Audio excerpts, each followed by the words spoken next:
Hi there, and welcome to the second season of the Humans and AI podcast. In this podcast, we dive into the real-life stories of the top leaders and entrepreneurs within the artificial intelligence, high-performance computing and data center space. These people truly are at the top of their game. We have honest and authentic conversations with all our guests. We'll chat about their career journeys, the highs and the lows, and the lessons they've learned from the mistakes they've made and the victories they've celebrated along the way. It's all about sharing their experiences and knowledge. We talk about the company they're currently in and how they see the future of the space. So if you're looking for practical advice from people who've walked the same path, or just a little inspiration, you're in the right place. We're going to be releasing new episodes every Thursday, so make sure you stay tuned. Hey Brandon, how you doing?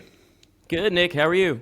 Yeah, great, thank you. Brilliant to actually have you on here. Obviously, we've been talking now for the last couple of weeks, and you've been kind enough to pay attention and watch some of the other clips of the other guests that we've had on as well. So look, for the benefit of everybody else that's going to be listening, do you mind just doing a bit of an intro, who you are, your current role and where you're working? Is that all right? Yeah, no, absolutely. Thanks for having me. Brandon Peccoralo, Vice President of Sales and Partnerships at Voltage Park. Prior to that, I was in data center and cloud computing, going on my 20-year anniversary in 2026. So 19 years in the industry.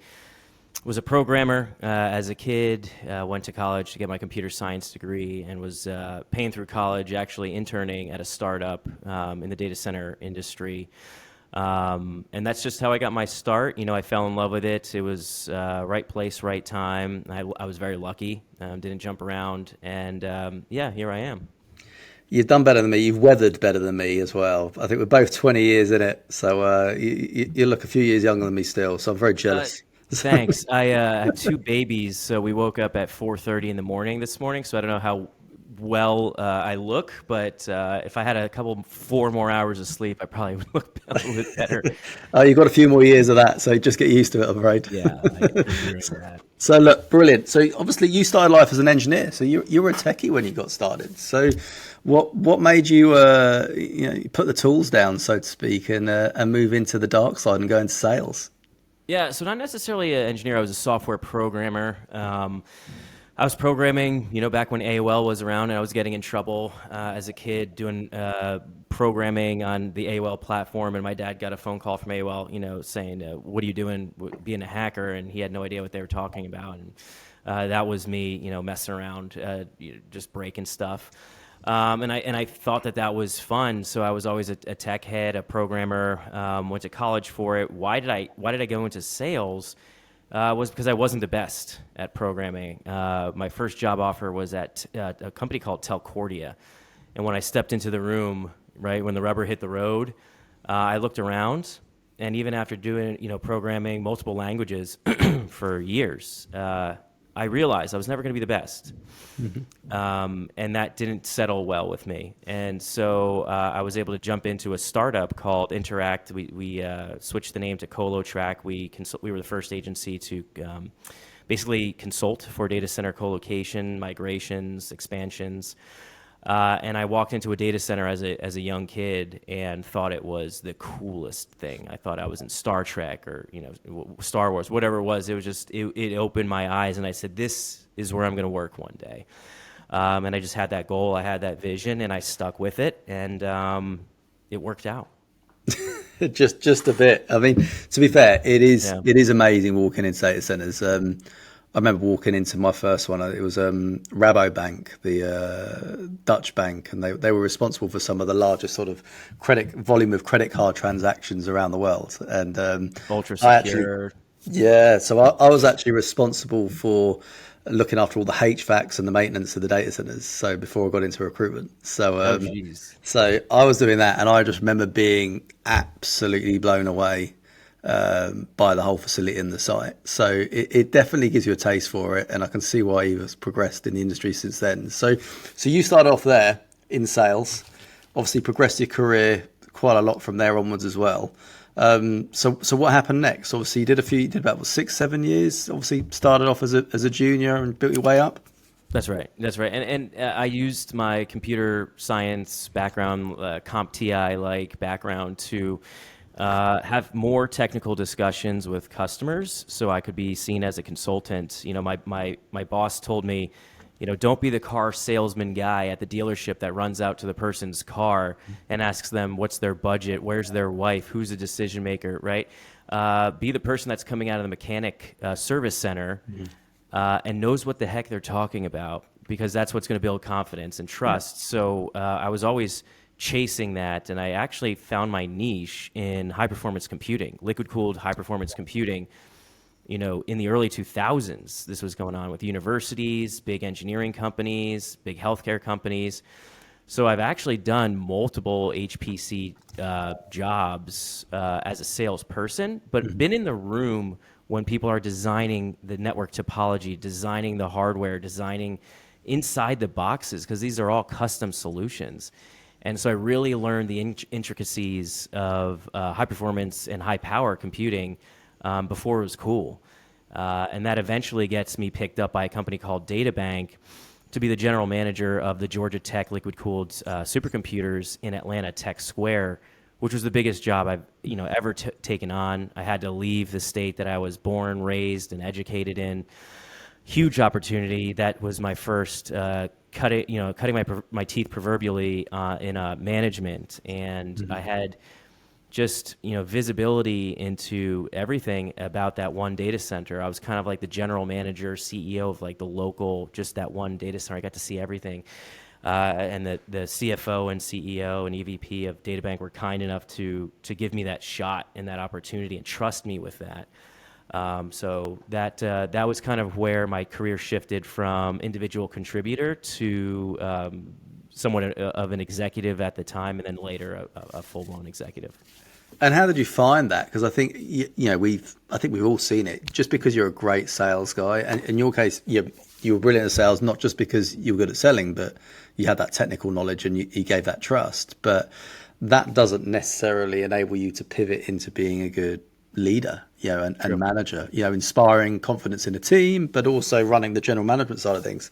So how did you find that sort of that leap? Did it take away all the things that made you great, or did you actually find it easy? Definitely not easy. Middle management is wildly difficult, and it's wildly pressuresome, and it's a lot of attention. It's a lot of mathematics, right? Pipeline funnel, and patience, while also being able to move quick. It's everything. It's such an undertaking, and no, I definitely wasn't immediately successful and immediately this is easy peasy and I'm just the greatest, leader. That's not the case whatsoever. Definitely learned a lot along the way, but I had mentors. That's the major difference. So when you have a mentor, you can fall down, but no one's going to let you fail. No one's going to let the organization fail because they have your back, but they are going to let you get a little bit of mud and dirt on your knees and skin your elbows a bit. And then you pick them up and you say, hey, what have you learned from this? So what did I learn was the most important thing about management is two things. One is motivation. Find out what motivates every single person, because every single person's different, and work with them on that. Two, I guess it's three things. Two, respect is never commanded. It's never, you never lead by fear. I mean, sometimes that works, but often, the time I was younger than people I was managing, you have to prove yourself. And so you need to take work off of other people's desks. You need to come into deals and be able to elevate the deal, elevate the structure, help out, and add some value. So you can help your team, and then also you need to pick up the oars and row the boat with everybody else. Don't just sit there and be the orchestrator of everything. Roll your sleeves up. I loved rolling my sleeves up. And then the last thing I really had to double down on and continue learning to this day is recruiting. As you know, right? I'm sitting here with a recruiting master. That's wildly difficult, because salespeople can sell you on the first call and the second call. If they can't sell themselves, I don't even know why they're on the damn interview. I don't even know how they got to your desk in the first place, right? But you need to be able to see through people. You need to be able to pick up on body language. And so you need to hire slow. And that's what, in the most recent part of my career, I've really prided myself in getting correct, because you can waste a lot of time, a lot of money on the company's dime if you're not good at scouting and recruiting. Yeah. And it's very parallel to sports. People parallel to sports all the time, but it's so true. It really is. I think, like you say, you get the wrong person in, it's going to kill your time, kill your money. You get it right. And for that reason, hiring slow, agreed. You should constantly be hiring. You Right. should always be, if you meet somebody that you think can take your business forward, make room. I think that's Yes. generally the sort of way, particularly in sales. I think if they're going to bring more money in, bring more customer opportunities in, then they're only going to add some value. The other way, get the wrong one. That's the killer. And Yes. how did you do it with? Because obviously you've got a team. Sometimes they're older than you. You're building that respect. You're in the trenches. I'm assuming you didn't carry a target as well then. So you had the overall team number that you were worried about, or were you actually having to sell yourself? Correct. No, no, I would never That's the killer. partake in the player Doesn't coach work. role. Like that was luckily all of the organizations I worked for were matured, smart leaders, probably the best leaders. I mean, I'm really seriously so lucky. Because when you leave one company and go to the next one, you're like, wow, everybody at the last company was so smart. And everybody in the room was so smart. Now I'm the smart guy in the room. And then you meet more smart people and you're like, now I'm the dumb guy in the room, right? So you Yep. always want to be the dumb guy in the room. Because when you leave, you wind up being the smart guy in the room just by like osmosis, learning from Yep. everybody. So monkey see, monkey do has been a big part of that, career trajectory as well. But what I would say about the hiring piece is, I learned that volume, just having a huge team doesn't mean you're going to do huge numbers. No. So you have to find the right people, the right fit, whether that's both culturally and with talent wise.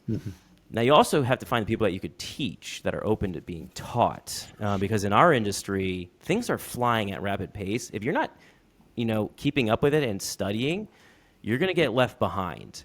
And so these are kind of the traits that I look for, and I don't like loading a room or a bunker with salespeople. I like having special ops people that are very good, proven track record. If they don't have a proven track record, we can make one, but you have to be able to be taught and moldable.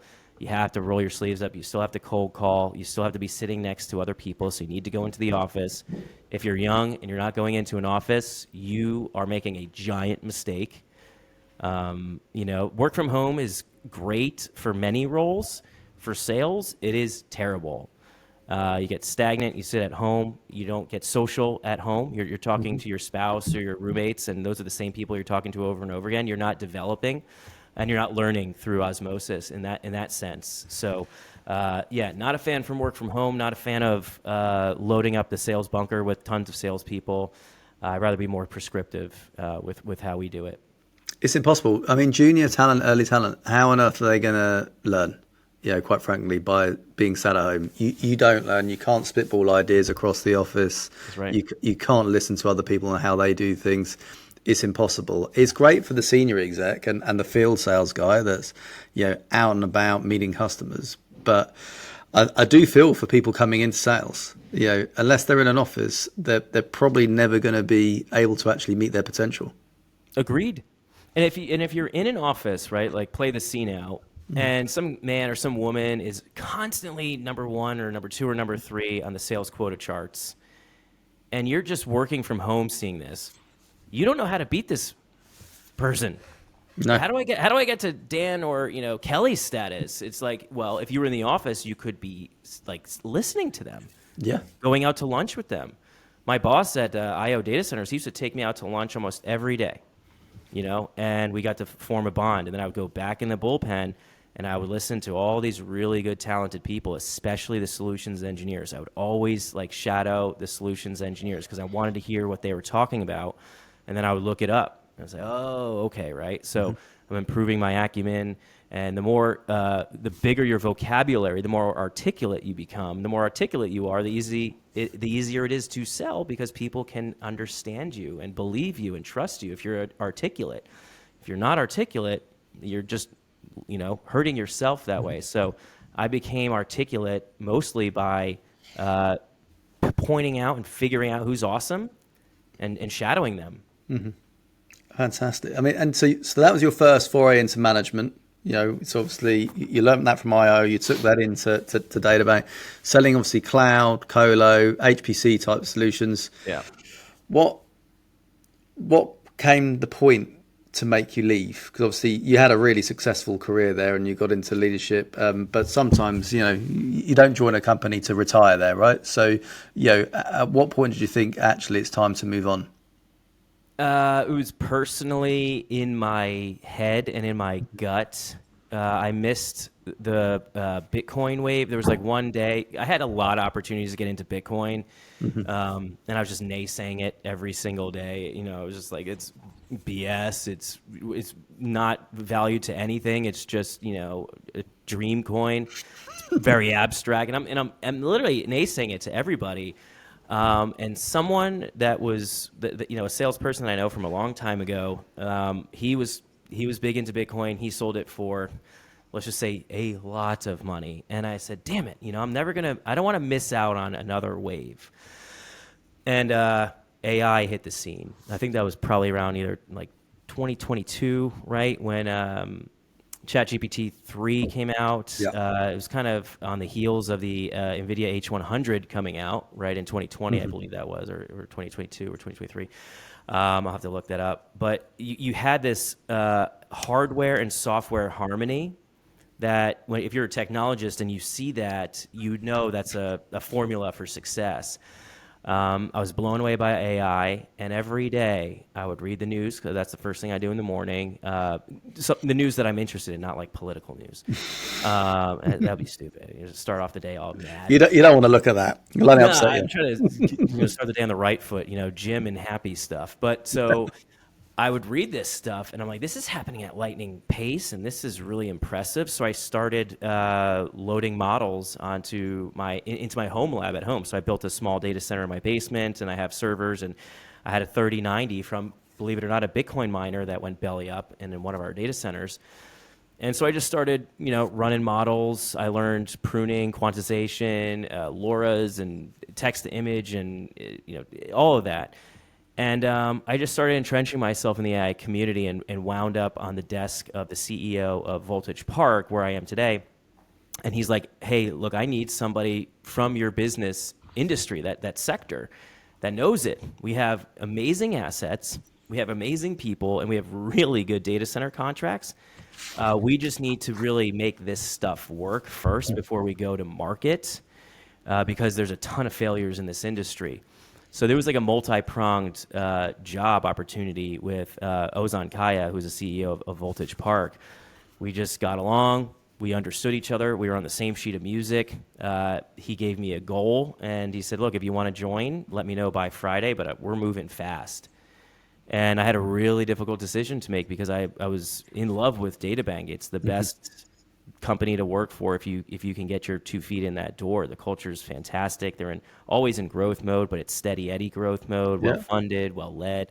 So it pained me, like literally pained me to quit. You left on a high, by the sounds of it. We You always want to loved it. leave It on was a going high well. too. You Yeah. don't want to, if you're hot, then leave when you're hot. Strike when the Yeah. iron's hot. But that wasn't the intent or the case in this matter. This was a personal matter where I didn't want to watch some big boom go flying by me and call myself a technologist. The other piece to it is you get to put a check in a box Yeah. as a lifer of a technology like fan, to be able to say I worked for a California, San Francisco startup, and not have to move my family, and I can do that remotely. What an awesome box to check for me Yeah. in my life to say I did that. That's fantastic. So you're working for Voltage Park, SF startup, fantastic business, bringing the harmony, like I say, the hardware and the software together in this crazy AI world that we find ourselves in. What was the clear mandate then? So, for you coming in to take that job, what were your key objectives? Obviously, you're in sales, of course, but they were kind of best kept secret type things. So, Yeah. what was the main sort of objective for you? So CEO says, here's the company, here's the books, snoop around. If you like what you see, let's talk. And so I looked at the data center contracts and I said, holy crap, And he said, "What, is that bad or good?" And I said, "These are amazing." So they hired a broker from CBRE to do the data center Yeah. transactions. This person who brokered the data center transactions for Voltage Park is an incredibly close friend of mine.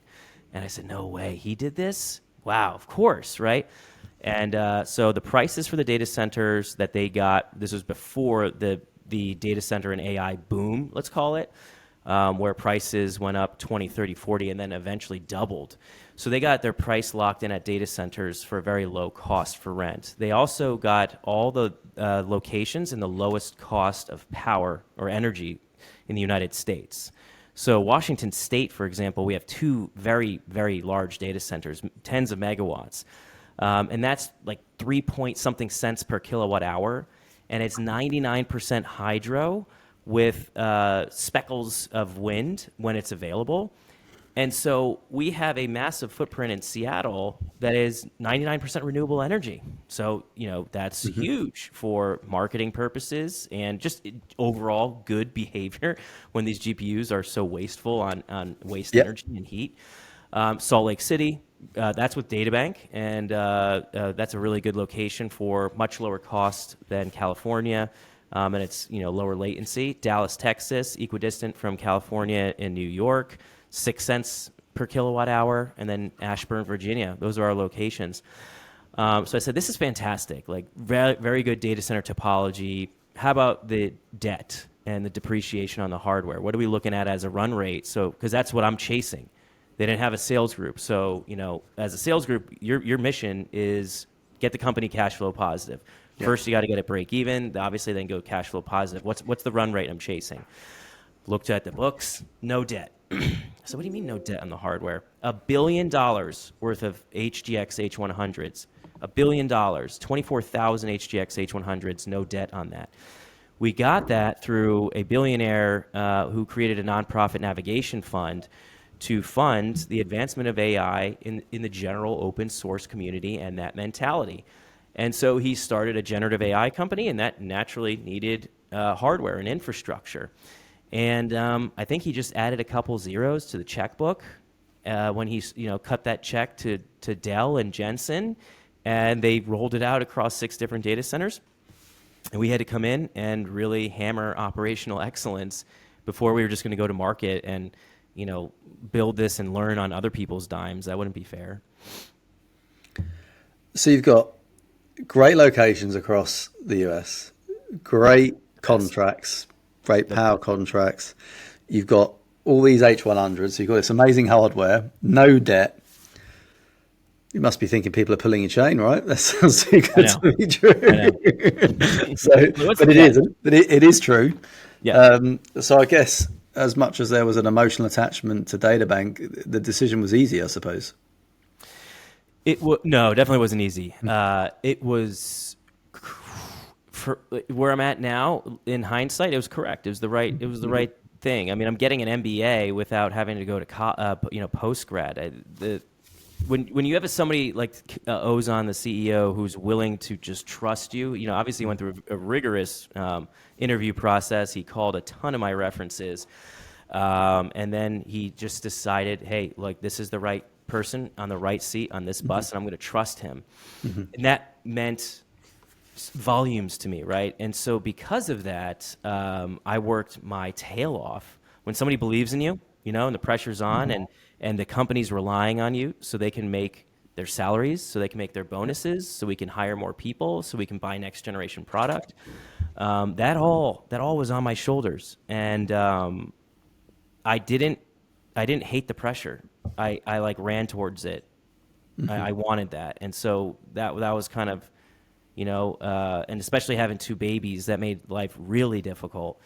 But I was, they were kind of my motivation. I'm going to do this for my family. This is it. Yeah, no, I can see that. 5 kids in my house, so it's I'm not doing now. that. They're older, and don't do 5. It's a killer. No. Have more sanity than that. But they are your motivation, and working for a leader as well that gives you that trust and that confidence to go out and be you and do your thing is incredible, right? So obviously you've worked your nuts off for the last 12 months. So what have been the major challenges that you've been facing? The major challenge is, how much time do you have? How much time is this, like a Joe Rogan 3-hour podcast? We'll cut it up. No, I'm kidding. What was the most challenging part is, number one, hiring. It took 3-4 months to find the right people. Again, I didn't want to load the room up and just kind of shotgun blast this. I wanted to be very tactical. And so I would say hiring. My last boss at DataBank really sat me down and helped me with recruiting. And so I was able, and I wrote a lot of that stuff down. And so I was able to do that. And we landed on 2 incredible sales employees. We landed on, and promoted from within, a solutions engineer.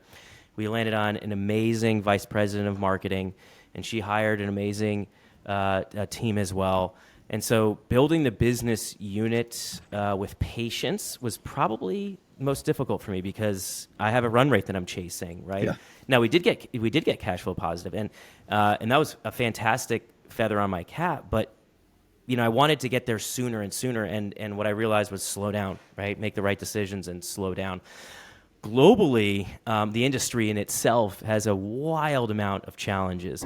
You're not selling to CTOs, you're not selling to CIOs, you're not selling to VP of infrastructure. The x86 compute platform is a lot more stable. It's got a purpose to it, right? You're going to run your mission critical systems, your ERP, your websites, your et cetera, right? That stuff goes down, major problems. So that's a nice sourcing and procurement process. It's a mature process from big enterprises all the way down to small mom and pop shops. Generative AI living on the GPU engineering platform is wildly new, and it has very young buyers in it. And these buyers are programmers, software developers, sometimes systems engineers, but they're not people that have been in the industry 20, 30, 40 years. They're not CTOs. In some instances, the enterprise is buying, and you do talk to those people. But probably 80% of the buyers in this world, or in this sector, in this industry sector, are super young, super brilliant, and have tens, if not hundreds of millions of dollars from private equity, venture capitalists, or just billionaires, right? Given to them to develop something. The beginning challenge was only 1 in 10 of those generative AI companies, mainly highly concentrated in the Bay Area, were becoming successful. So that would mean 9 out of 10 were failing or just wouldn't make it to profitability. And so we were challenged very early with that. Later, the industry has a ton of supply hit the market. The NVIDIA, there no more supply chain issues. The NVIDIA HGX H100s and the H200s were being sold like hotcakes. Simultaneously, there was some failure, and generative AI companies dropping off the map. So you had the demand somewhat dwindle a little bit as the winners rose and the losers, fell. And then you had a ton of supply hit the market. Mm-hmm. So what happened is you had a very rapid commoditization in the market of the H100 pricing. Yeah. And so people had to get creative. So you had to get creative in a various, multiple different ways. Traditionally, what you'll do is you'll work your way up the application stack into managed services, platform as a service, and you can make more margins with that. But that's really dangerous to do if you don't know what you're doing and you move too fast, and especially on the GPU engine. So what we did was we just focused on being really good at hardware, uptime, reliability, cybersecurity, and just make sure this stuff works. And we'll go out and we'll tell people about it. And so right now that's what we're doing. We're just building that brand. So how do you do that? Because I think that's a really important point you make, because obviously you sit there at the beginning of your tenure or beginning of the financial year and you have your business plan. And those business plans are great, aren't they? Because they're just this nice idea sometimes. Yeah, you're 30, 60, 90. And then you're in an environment or a sector, to be fair, recruitment's the same, where it can be so volatile and it can really change. So you've got these AI tech startups, like you say, that one out of 10 could be successful, perhaps. You've then got oversupply, all those different things. How do you sort of future-proof the business, so to speak, and actually de-risk yourself? Because obviously you're not committing just to going after, I don't know, partner models or AI tech startups. Is it going after different verticals? Is it broadening the service portfolio, as well as being just really good at what you do? Or was that really the whole focus, was just doubling down on being really good at providing really good GPUs at the right cost in the right location? The latter. It was just being really good at providing volume, scalable GPUs that we had to obsess over having availability, right? So the x86 compute platform worked swimmingly. Typically, the only things you would run into, because it's so matured over 30, 40 years, was network, right? So the downtime people would have in x86 traditional cloud computing was either the data center had an issue, power, whatever, or more common was the network. Something would, routers and firewalls would get into a loop and cause, flapping. DDoS attack, someone screwed up, an IP table, and etc. So in x86, you had rare problems, but they were typically human caused or natural disaster caused. Flip over to this, GPU engineering platform. These things are screaming at all times, and they're paralleled, right? So they're acting as one giant neural network. And so they all have to be in sync, and they all have to be interconnected with the same fabric, same settings, same drivers. It's fairly complicated.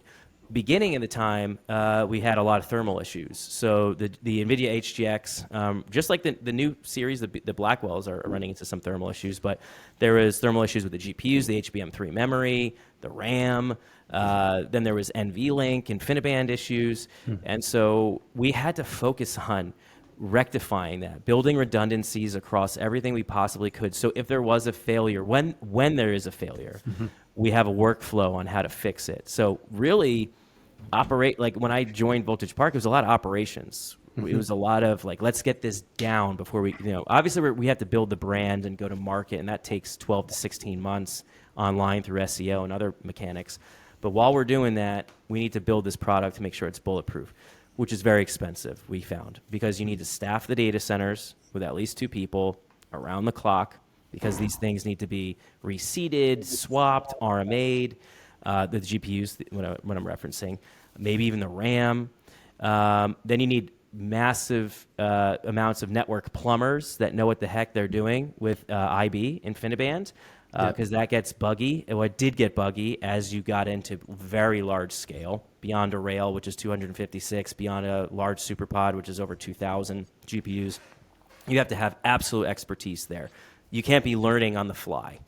And then the last thing I'll say is you have to have around the world support. So we had to hire people in London, Poland, and Singapore to, proverbially pick up the phone for any customer tickets, so we have to follow the sun with that.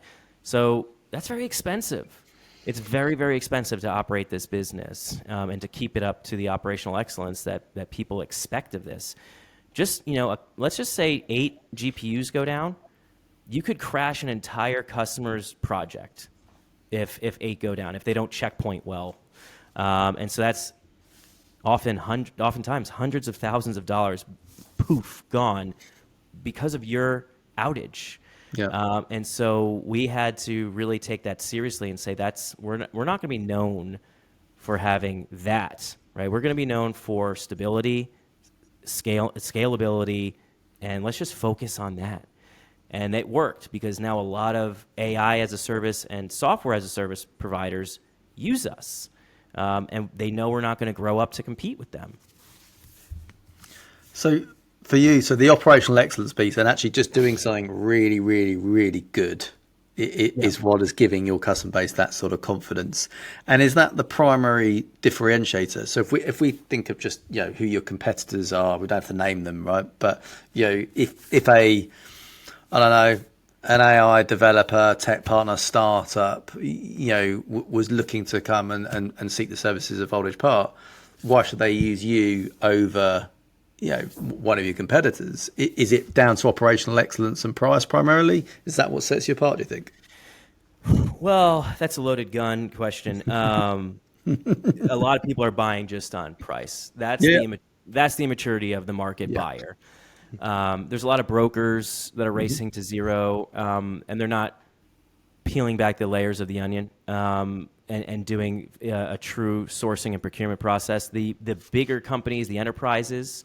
So now the enterprises are buying, which is fantastic. We're getting like real RFIs, real RFPs from real companies in the Fortune 500. You're just like, what a breath of fresh air this is, right? We're actually going to be able to discuss and showcase our value proposition of why we are different from all these different reasons I was just mentioning. The problem is that the quick buyer is looking at bottom line and dollars per GPU hour.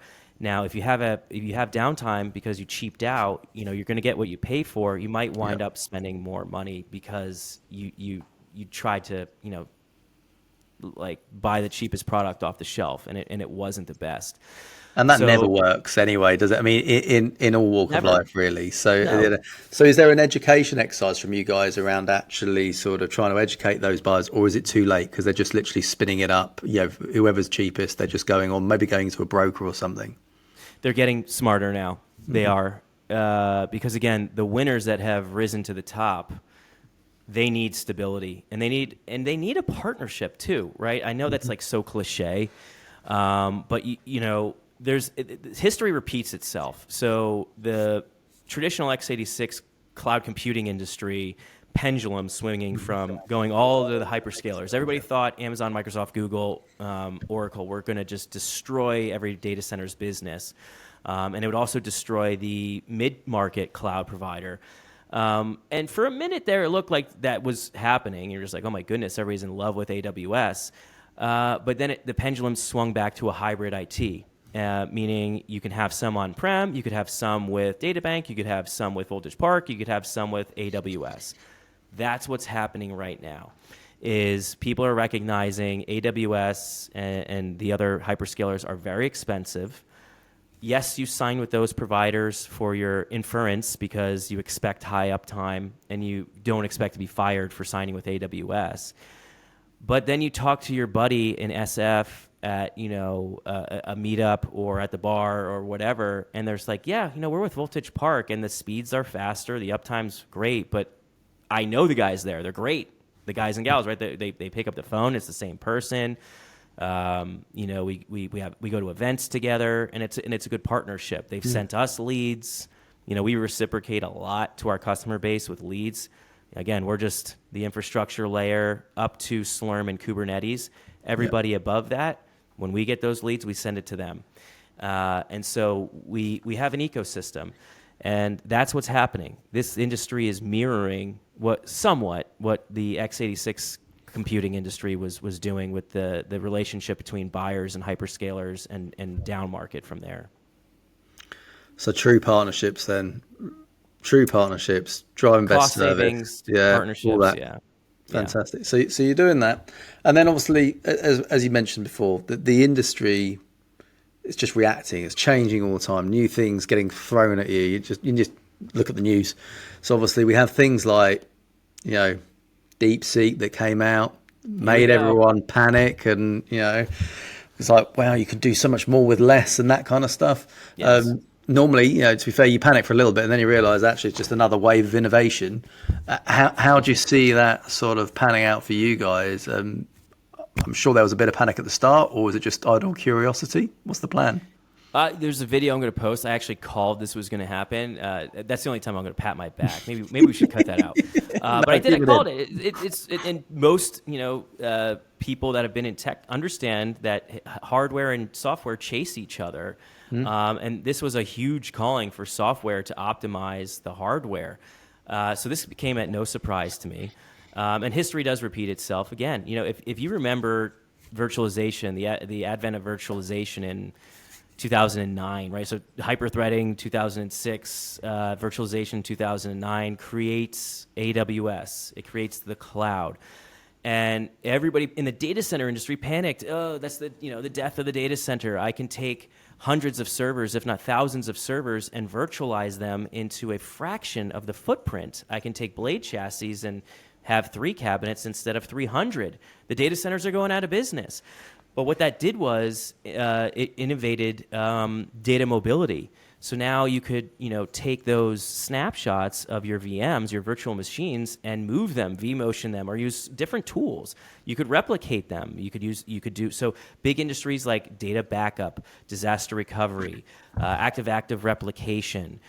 These industries were birthed and then boomed, and so did the data center industry. So due to software optimization, where you could do more with less, we did more.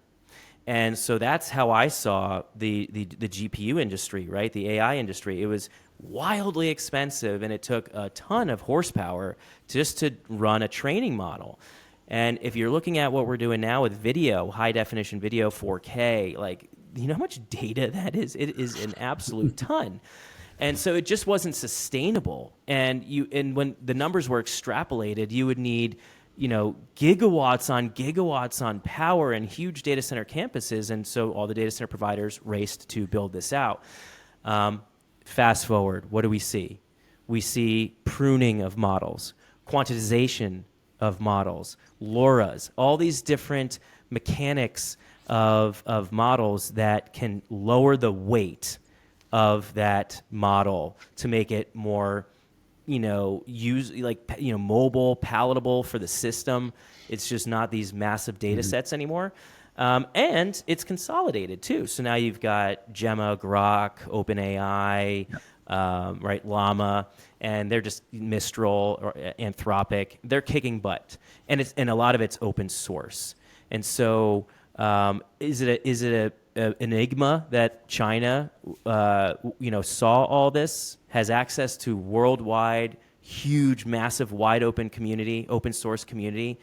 They've got access to Llama. They've got access to all these different open source models. Do we really think they weren't going to go in and inspect it and study it and make their own, especially with being somewhat choked on the hardware that they could use? No, these are some of the smartest, most hardworking people on the planet. Of course they came out with a better way to do things. And we should be thanking them, because now the price commoditized in the market to where it's affordable, and you could do more with less.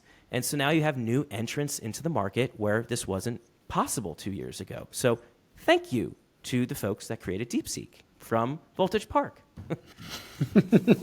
I mean, it is one of those things. It's like, you always want to be the one chasing, the guy at the front of the race, right? Because that makes you go faster. That's right. When was competition when you're in the front, bad? You're looking behind your shoulder, right? So When was competition it is always a a bad thing? winner. So it helps with innovation. And in terms of, obviously, we're only in February, right? So we're just coming to the end of February. I think date's 25th, looking at my laptop. There's been loads going on. It's a crazy start to the year.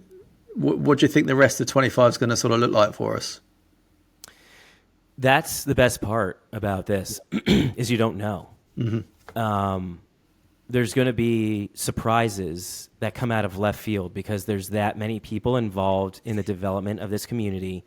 If you look back when Bill Gates and Wozniak were going toe to toe to develop, an OS, this is kind of the same thing, just with more people involved because it's a global marketplace. When Microsoft and Apple and other developers were going at it, the internet wasn't that, it wasn't this global. You didn't have GitHub, you didn't have Hugging Face. So what I predict is just more things popping up like DeepSeek at a left field. And don't forget that AI is not the only thing that runs on GPUs. Bitcoin mining, quite frankly, made GPUs very popular as a new engineering platform. Blockchain lives on it. Material sciences, weather studies, like some of the massive university studies are done on GPUs, and it has nothing to do with generative AI. So one, I think there's going to be other platforms and other technologies that are birthed from the GPU. If you look at driverless cars, like the Waymo company, they're powered by GPUs. That LiDAR and everything interfaces with GPUs for ultra-high processing and parallel processing to make that car drive without a human being in it. That's not necessarily artificial intelligence. So I'm predicting that there will be other technologies and major breakthroughs done on top of this GPU engineering platform. You'll have, not in 2025 or 2026, integration with quantum, but that's probably very, very realistic in the next 7 to 10 years. And I think AI, by the scales of Elon Musk and Meta, who are building in the hundreds of thousands of GPUs, AI is going to reach a point where it's probably indistinguishable that you're if you're talking to AI or interfacing with an AI on the LLM, large language model. So you'll see that, and then you'll see some companies go out of business too, right? What are we going to do with Shutterstock when you can make images that look really, really real, and you can make B-roll by typing in text and not having to go shoot a waterfall in the Niagara Falls? You can just create that on your computer. You don't need a professional photographer or videographer to do that anymore. So there's also some other dark areas that this can go towards. I think, we get involved in those kind of conversations all the time now. So I think, with AI, people get worried about what jobs it's going to take. I think a lot of it's going to take tasks away first before we need to worry about that. But there's things now, right? We're using AI to do a lot of the stuff for us all the time, whether it be note taking and all that kind of stuff. It's brilliant.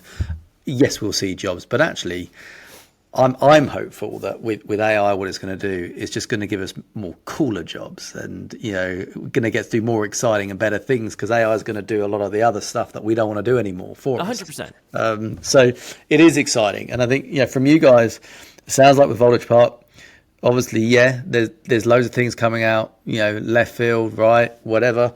It's about being agile, about being able to sort of face off to the different things that are coming at you, and obviously just being true to what you're doing, right, and being really, really good at what you guys do. Yeah, and if you look at industry players, and again, traditional cloud, when they started biting off more than they could chew and getting over their skis, they disappeared. So we're very cognizant of that, and you don't want to race up the application stack. And we're building out, definitely, we're building out portals, and we're building out orchestration and software ourselves. But, to compete with the, Together AIs and the Run AIs, that's just, you would have to spend a ton of money to do that, and you're kind of shifting your focus. And that's when you are managing something that needs to be babysat, these GPUs and the network, it needs to be babysat. You need to, really, really focus on that. So that's just what we're going to do, and we'll be here for the next generation of Blackwells as well. We see that the longevity and life on the H100s, they're actually really, really good. We had one customer say, this stuff just works. And we said, well, why aren't you using any other platform? You guys have all the money in the world. And they said, this stuff just works. And we actually had a customer, Paracel, where we have an announcement with them. They were able to run DeepSeek on 2 H100s on our NVLink backbone better and faster than 2 H200s, which was literally said to be impossible due to the amount of VRAM on the H200. It turns out if you tune your network and you tune your storage and everything works really damn well and is burnt in, 2 H100s got the job done better than 2 H200s. So shots fired, and we're releasing that press release here shortly. Well, that's incredible. And that goes to show what it is like working with you guys, rather than going for a big hyperscaler or something like that, working closer with you, working with your team, and really sort of getting that best-in-class service. Yeah, that's right. So if you're a customer and you come in, you want to talk to somebody to help you optimize the platform. Maybe you don't need InfiniBand. Maybe Ethernet's for you, right? And maybe you need to sit down with somebody and have a consultation. Maybe you need a trial to work through this. We get into the weeds with our customers about what they're doing on our platform, what's the size of their data that they're storing, how many transactions they're doing, so we can call up Vast and Penguin Solutions and say, can you come in here and help us tune this to exactly the right, the right knobs, the right, perspective to what this customer needs to get their application done. You're not going to get that at the hyperscalers, that kind of attention. They can't touch individual systems and rails and optimize them for specific use cases.